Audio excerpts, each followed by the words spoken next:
Welcome to Vietnamese Ghost Stories, where shadows rise, rivers whisper, and the spirits of Vietnam return to tell their tales. This is your doorway to the unknown. Tonight, I will tell you the legend of Ma Da, the drowning ghost of Vietnam, a spirit that waits beneath the water for you. Let's start the story. On moonless nights in riverside villages across Vietnam, elders still warn children, never answer a voice from the water, never reach into the current. They call the thing that takes them Ma Da, the drowning ghost.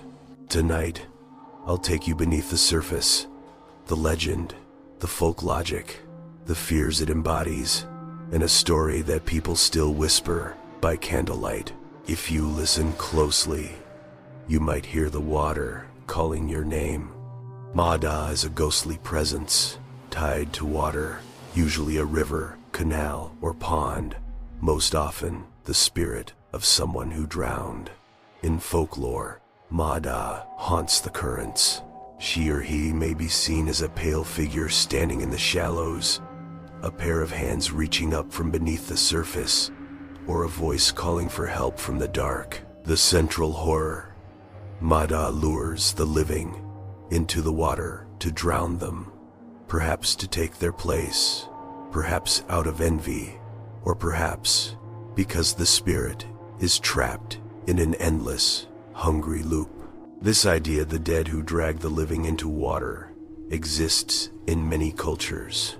What makes Ma Da distinctly Vietnamese is the constant presence of rivers, the social memory of life tied to water, and local ritual responses, offerings, protective prayers, and behavioral rules. Don't bathe alone at night. Don't whistle by the river. Don't call someone's name across the current. To understand Ma Da, you have to understand Vietnam's geography and daily life. For centuries, rivers and canals have been the arteries of Vietnamese life for travel, rice, irrigation, fishing, trade, and childbirth. A generation of myths grew around these waterways because they were both life-giving and dangerous. Floods could sweep homes away. Hidden currents could pull a child under in moments. So water in Vietnamese folklore is liminal. It connects and divides. It is necessary, yet hazardous. Authorities of the old village elders, village priests, developed rules and rituals to manage the risk. Offerings to river spirits, taboos about fishing or bathing at certain times, and stories told to children that encode caution. Ma Da is the narrative embodiment of that warning. Anthropomorphized danger, dressed in grief and malice. In many tales, Ma Da appears as a woman often, because in many communities a drowning victim who becomes a vengeful spirit is imagined as female, and women's stories around love, betrayal, and tragedy become personalized as ghosts. But regional variations exist. Sometimes it's a boy, sometimes simply an indistinct presence. Across regions, the Ma Da legend shifts. In the Mekong Delta, people warn that the water will answer a call. If you call someone across a wide river and they don't respond, it might be Ma Da mimicking them. In central coastal provinces, fishermen tell of ghostly lights bobbing over shoals, sometimes explained as Ma Da attracting boats to wreck. In northern villages, there are tales of a pale child drifting near bridges, singing for its mother. Local ritual responses are practical and symbolic. Families may leave offerings near the river, little boats made of banana leaves with incense for the drowned. Priests or shamans may perform exorcisms or rites to pacify the spirit, placing talismans, reciting sutras, or making local offerings to river guardians. These rituals keep social cohesion. They are not only aimed at the spirit, but at human anxiety. A communal act to say, we remember, we protect ourselves. A long, dramatized, telling the river. At Thôn Vàng, there was once a small riverside village called Thôn Vàng. yellow clay by the bank, bamboo groves that whispered like old women. The river ran wide there, slow and brown for most of the year, but it could take a temper in the monsoon, carving new paths and swallowing the low fields. In Ton Vang lived a girl named Lei. She was the miller's child, nimble, with calloused hands and a laugh that smelled like jasmine. She and a boy named Min were close.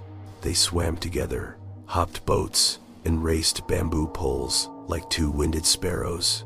Everyone liked Lei. When the harvest was small, she would give her share to the poorest grandmother who lived behind the pagoda. One evening, a market stranger came through the village with an odd trade. He had trinkets and little bells.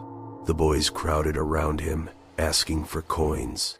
Lei stood near the river, staring at the moonlight quiver on the water. Min grabbed her sleeve and laughed. "Don't be lost in the river, Lei. Come see the bells." They spent the evening swimming by the old tree. The current was mild, the tide gentle, and their laughter floated across the water. Night fell like a folded blanket. A single lantern swung in the distance, on the far side of the river, and the air held the smell of wet rice. Then a shout from the downstream bend. A fisherman's boat had snagged on a submerged stump. The boys ran to help. Lei, brave and quick, dove in to pull at the tangled net. For a while, nothing went wrong. She kicked, she surfaced, she laughed. But the river is clever. Invisible roots and eddies twist under the surface. A cool band took Lei's ankle like a hand. She gasped, startled. "Min," she called, but her voice was swallowed. Min lunged, his fingers brushing at her hair. She was closer than he thought. Then the current took a deep, secret breath and drew her away in a slow, sure slide. Hands grabbed at her dress, at water. Min clutched at air as if it were cloth. For a while, it seemed as though Lei would come back. She struggled.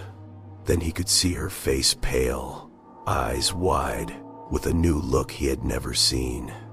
Not fear, but something soft and endless. She reached for him, and in those last seconds, her mouth shape changed. It wasn't a scream. It was a small, wet smile. By dawn, the river had given her back near a clump of reeds. The village dug a shallow grave, and the priest chanted as men lowered her body into the earth. The wind pressed against the clay like a cold thumb. It should have been done, a simple, sorrowful ending, but stories rarely end when they should. That night, Min woke to someone calling his name. It rustled like a leaf through the house. He opened the door, and the river sang at the bank. Soft, a voice he recognized. Lei's laugh. He could see her silhouette in the moonlight, hair wet, Ao's eye clinging. "Min," she called. He ran without thinking.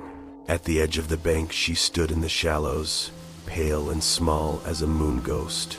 He reached for her. The water welcomed his feet. It was cool then. The cold slid from skin to bone. Hands like weeds wrapped his ankles. Min's throat tightened.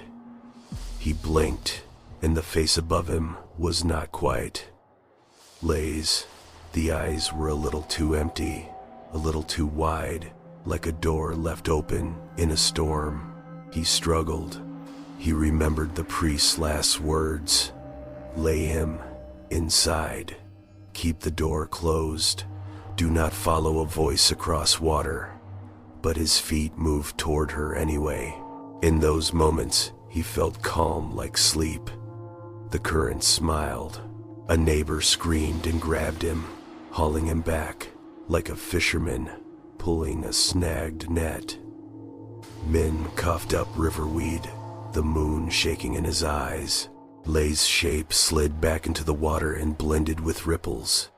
And that was the last anyone saw of her that looked like a girl. After that, sometimes the river shimmered once at night, and a pale face would blink at the surface before dissolving like oil. Years passed. Children grew up.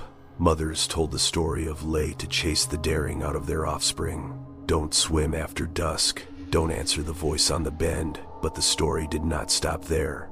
Sometimes travelers claimed their coins went missing on the bridge. Fishermen whispered of nets snagged by no stump. A family boat capsized in a sudden eddy, and the men said later that they had felt small hands cradle their ankles, as if to keep them from leaving. What the villagers realized slowly, with heavy eyes, was this.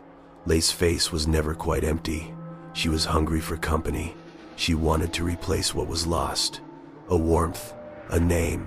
To do that, she called out in imitations, the voices of mothers, lovers, friends. She was not simply a murderer. She was a grief that reached and never found rest. In some retellings, the villagers find a cure. They set out an offering each full moon, a little boat of banana leaf, incense, and jasmine, and recite the names of the drowned to remind the river that they are not forgotten. In others, a priest ties a red thread around a willow and the voice stops, or a family builds a small shrine and invites travelers to pause and pray. Stories like Lates are warnings, sure, but they are also elegies. They teach the living to remember the dead properly. Burial, prayer, social care. They also remind us of simple safety. Night is not the same as day. Currents hide, and sometimes you should not go alone. Mada is not just a monster waiting in the shallows. She is a story the living tell to manage fear. A story about water, about loss, about the fragile line between caution and compassion. Whether you hear Mada as a warning, an echo of history, or a restless spirit, the river keeps its secrets. Thank you for joining me tonight on Vietnam Ghost Stories. If you enjoyed this tale, don't forget to like, share, and subscribe to the channel so you won't miss the next haunting story. Until then, keep your lights on, stay safe near the water, and I'll see you in the next night's whispers.